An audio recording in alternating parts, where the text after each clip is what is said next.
In 2021, a Korean show took over the world. 265.2 million views in its first 91 days. Netflix's most watched series ever. 11.1 billion TikTok views. But most shocking, they did it all without traditional marketing. How Squid Game engineered unstoppable viral growth. Before we continue, do us a favor, hit the like and subscribe buttons. It helps the channel tremendously. In 2021, a small Korean show with a $21.4 million budget took over the world. No billboards, no TV commercials, no paid influencers, just pure organic word of mouth. The result? A cultural phenomenon worth $900 million. But here's where it gets interesting. The show's meteoric rise wasn't an accident. It was engineered using psychological triggers that made it impossible not to talk about.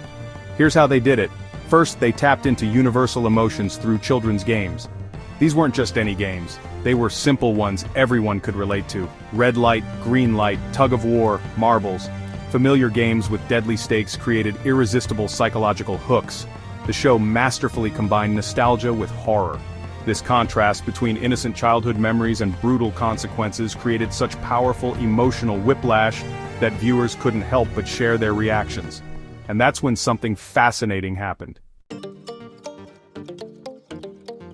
The show sparked a global phenomenon of user-generated content. People weren't just watching, they were creating TikTok recreations of the games, fan theories and discussions, YouTube analysis videos.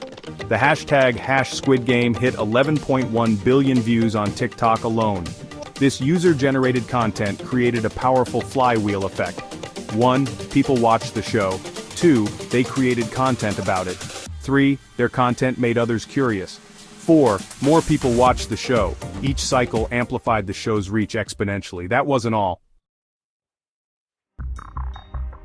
The show's visual elements were specifically designed to be shareable. The distinct pink soldier uniforms, the giant robotic doll, the geometric masks, and the green tracksuits.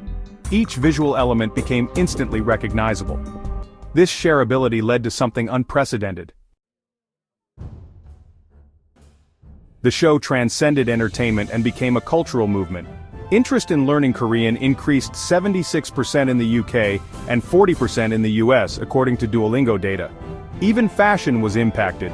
Sales of white Vans slip-on shoes, worn by the characters, skyrocketed 7,800%. Searches for white slip-on shoes jumped 97%. The show wasn't just viral, it was changing consumer behavior. But here's what most people missed. Netflix strategically let fans do the marketing.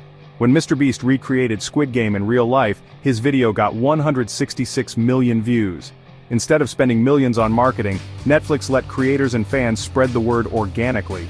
The authenticity of word of mouth proved more powerful than any paid campaign. The impact was staggering. In just 23 days, viewers watched 1.4 billion hours of Squid Game. This led to Netflix's first net positive subscriber growth in 6 months, 15% higher than projected. All from a show that cost less than a single episode of Stranger Things. The Squid Game phenomenon teaches us something crucial. In a world of endless noise, authentic stories win. We're living in the attention economy, and the stories that include participants win. But there's an even bigger lesson. Traditional marketing is dying. Today's audiences crave direct connections, authentic voices, real stories, just like Squid Game spread through word of mouth. If you enjoyed this entry of Forgotten History, hit that like button and subscribe button. Don't forget to share it. Thank you for your support.